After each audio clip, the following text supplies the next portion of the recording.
do one of these. Actually, I'll go ahead and switch it around this way. It's easier. Probably a good idea to use this short cape. Got less messing around. Here, I'll try to work out an angle here so you can see this a little bit better. But what I'm doing here, make sure my blade don't come off. You want to be careful so you don't cut it. I mean, you're right up here around a real thin skin, it's easy to cut. I made a lot of boo-boos over the years, so. But also too, keep moving. Keep moving. Again, all this here has to be fleshed down. This here is the quick stuff you could probably do in the field. Got an itch right there. Sometimes got all this hair on my face. Sometimes it makes me itchy. So what I'm doing here, this here would be equivalent to the cheek area on a deer. So we just keep going. Again, let's just say you're in the woods, you're in your tent, you're doing this or on the outside. I don't know, it depends upon where you're at. Some places you hunt and it's hot, and other places you hunt and it's cold. Doesn't make any difference. Either way it goes, this needs to be done, especially if it's hot. If you're overseas outside the United States, let's say you're in Africa or someplace, they usually have people, professional hunters, and other people there along with you. They're called skinners that actually do this. Keep an eye on them, make sure they do it, even though they may have done it their entire life. That's what they do for a living. The bottom line is we get many shipments of African products in every year from hunters, and of course we've had to make a lot of repairs. In some cases it took longer to make the repair than it did to mount the animal. So what's that tell you? Make sure the people that are working for you know what they're doing, because if they don't, you're the ones going to pay extra for it at taxidermy shop. Now look at here, see? All that. See how that was up there? We're folding this out. So you just follow the contour of the skin, and then later you can pare this down. So I'm going to go around here and do all that. I just want to get a little bit more done, then we'll start on the nose, because right around the nose, all this skin, it clings and puts tension on this piece, on that piece. So what I'm doing here, see, folding this back. And then later I can come back and thin this down. Got to do this all the way around. Let me do a little bit and go ahead and get this side here.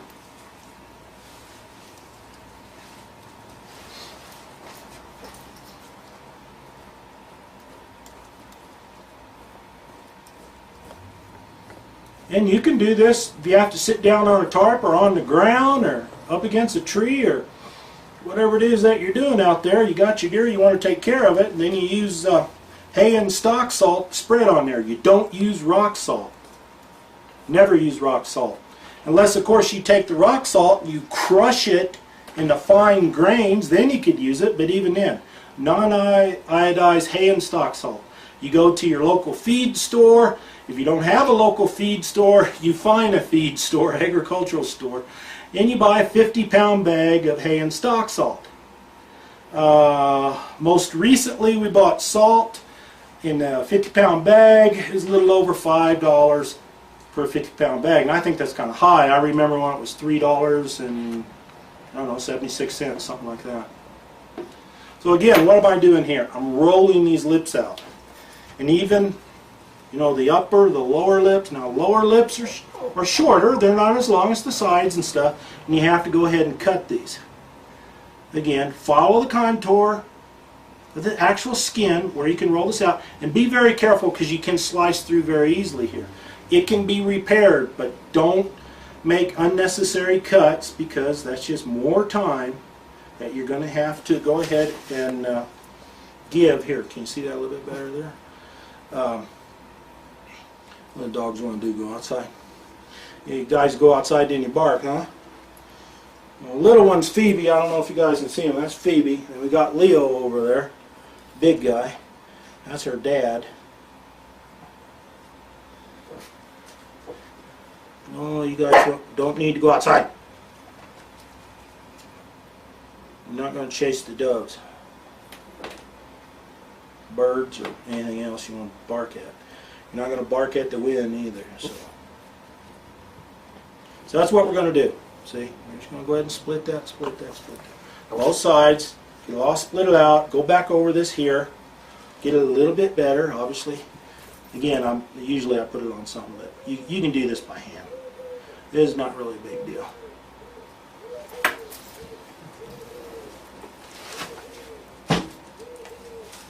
Hear that dove out there? Right, thanking me. Thank you for not sending the dogs out here.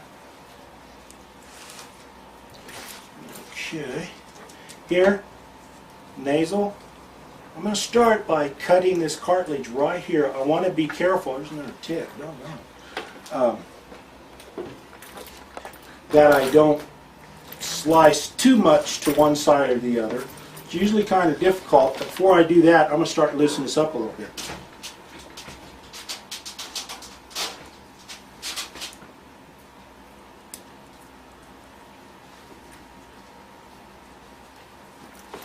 Stick my finger in there. Notice the cartilage? I'll be a little bit careful around here. Here you go. Now I can get a little bit better cut. I'll try and split this.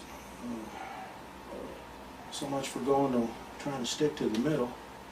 What I'm trying to do here is basically get this. We're going to cut away all that anyway. We don't use any cartilage, but it's later again. So here, as I'm pulling that apart, you make a little mistake, not a biggie. Epoxy has hidden a lot of sins over the years, let me tell you. They're some of the best taxidermists in the world. Let me tell you something. It wouldn't be for epoxy, they'd be hurting in one way or another. But just kind of take your time. Again, now I'm in a little bit of a hurry just to show you this.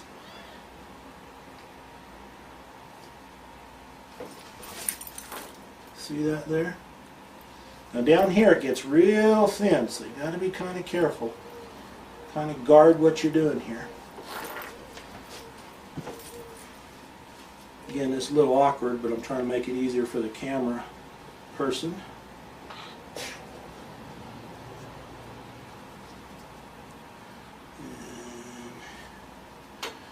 And go here, kind of go around. Let me tell you, I cut through the skin, I'm going to know it because my finger's right there. I'd rather cut my finger than cut the skin at this point. But again, you can fix it. You just don't want to do it. Because sometimes the repair takes a lot longer than is necessary, and you actually end up losing money. So this is what I'm doing here. See? I'm actually splitting these noses so the salt can get in there. Now, I will come back and I will flesh this down a little bit more and get this cleaned up. And here, part of the nose comes from the inside. I'm going to try and peel that back.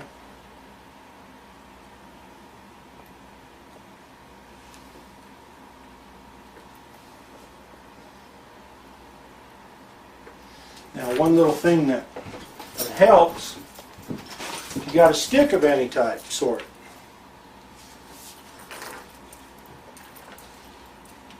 Put that in there like that. Pull the skin back.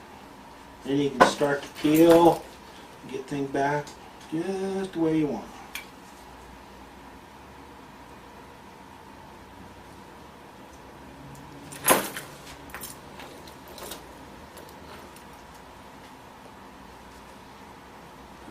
Other one. What we'll do here is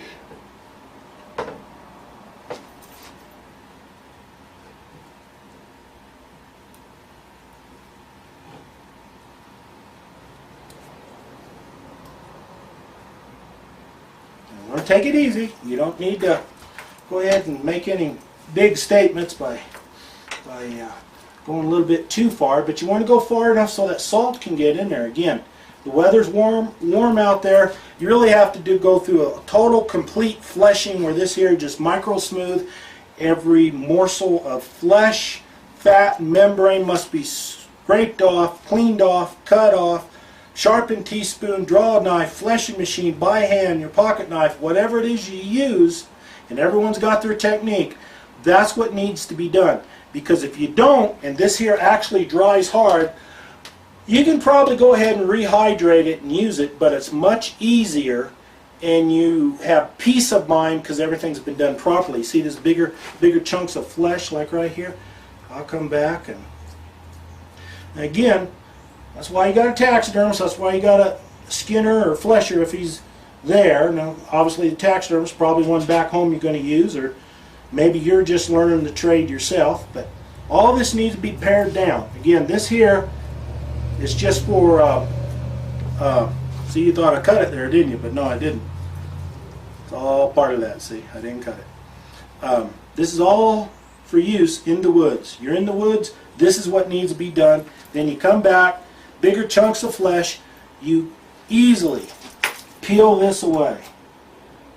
You don't easily peel it away, but you easily take the time and start stripping away the larger chunks of flesh so the fat can penetrate. The fat won't penetrate, but the salt will penetrate. I'm going to leave that in the video. I'm not going to cut that out. I was thinking about fat. Fat, if there's any fat on here, salt cannot penetrate fat. So that needs to be taken off. Salt will only penetrate, oh, I'd say a ½ inch at the most. So what does that mean? That means you got to get this stuff clean, fairly scraped down. And since it's cut out, okay? Now, around the eyes, we'd trim around there. The same thing. Pull all that up. But right now, like I said, I got to turn that other ear. But right now, if I was to get a cape in that was in good shape, preferably a full shoulder, that way I don't have to modify a form for the customer, but oh well, I wasn't there, cut it wrong. Incidentally, even though we got another video that deals strictly with that, the amount of skin that you need, let me show you a form right here.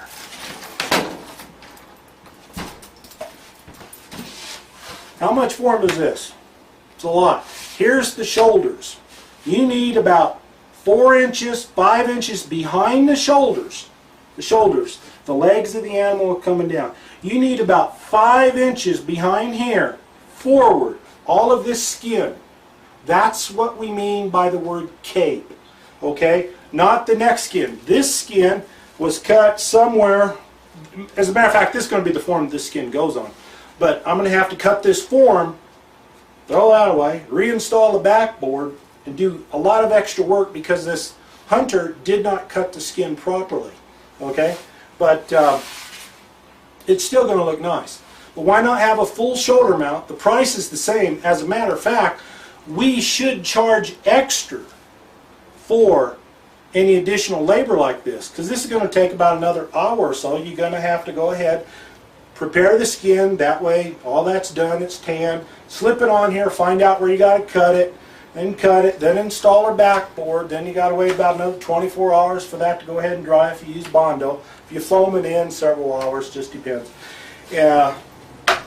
But this is how much skin, from about 5 inches behind the shoulder blades forward.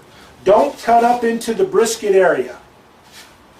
When it comes to the legs, cut the legs down the back, or just cut the legs off at the knee joint, invert that skin, turn it inside out, bring it to the taxidermist, let him split the skin.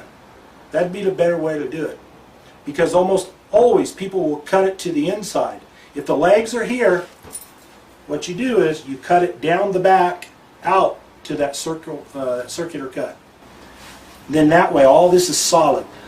So far this year we've mounted, oh geez, what, over 132 deer and right about 98 elk. And I'd say 12 to 15% of them were cut up the brisket into the throat area and even into the armpit area. So we've had a lot of extra sewing to do, and it put us behind a little bit. A lot of taxidermists won't charge extra for that. Most will, and we have learned our lesson the hard way over the past 34, 35 years that you have to charge extra to go ahead and fix unnecessary cuts, because other than that we could have moved right along. But that's all I got to say about that. So what we'll do here, as you can see, turn that inside out. We'll split the lips, and I got one more ear to go ahead and turn it inside out, clean up the meat, flush down. In other words, go ahead and use your knife, strip down any more meat that you have, take it off, get her clean like this, salt it down, and there you go.